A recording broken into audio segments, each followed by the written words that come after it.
बहुत पुरानी बात है। एक राजा के पास पालतू बंदर था। राजा उस बंदर पर बहुत विश्वास करता था क्योंकि वह बंदर राजा का भक्त था। बंदर राजा के पूरे मन से सेवा करता था, लेकिन बंदर बिल्कुल मूर्ख था।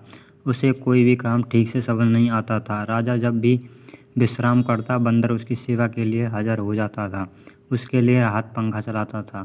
एक दिन की बात है, जब राजा सो रहा था और बंदर उसके लिए पंखा झल रहा था, तभी एक मक्खी भिनभिनाते हुए राजा के ऊपर आकर बैठ जाती है। बंदर उस मक्खी को पंखे से बार बार भगाने की कोशिश करता है, लेकिन मक्खी उड़कर कभी राजा की छाती पर, कभी सिर पर, तो कभी जांघ पर जाकर बैठ जाती। मूर्ख बंदर काफ़ी समय तक ऐसे ही मक्खी को भगाने की कोशिश करता रहा, लेकिन मक्खी वहाँ से जाने का नाम नहीं ले रही थी। यह देखकर बंदर का क्रोध आ जाता है और वह पंखा छोड़कर तलवार निकाल लेता है। जब मक्खी राजा के माथे पर बैठती है तो बंदर तलवार लेकर राजा की छाती पर चढ़ जाता है। यह देखकर राजा काफ़ी डर जाता है। वह मक्खी माथे से उड़ जाती है तो बंदर उसे मारने के लिए हवा में तलवार चलाता है। इसके बाद मक्खी राजा के सिर पर जाकर बैठ जाती तो बंदर की तलवार से राजा के बाल कट जाते हैं, और मूंछ पर बैठती है तो मूंछ कट जाती है। यह देख राजा कमरे से जान बचाकर भागता है और बंदर तलवार लेकर उसके पीछे भागता है। इससे पूरे महल में उथल पुथल मच जाती है।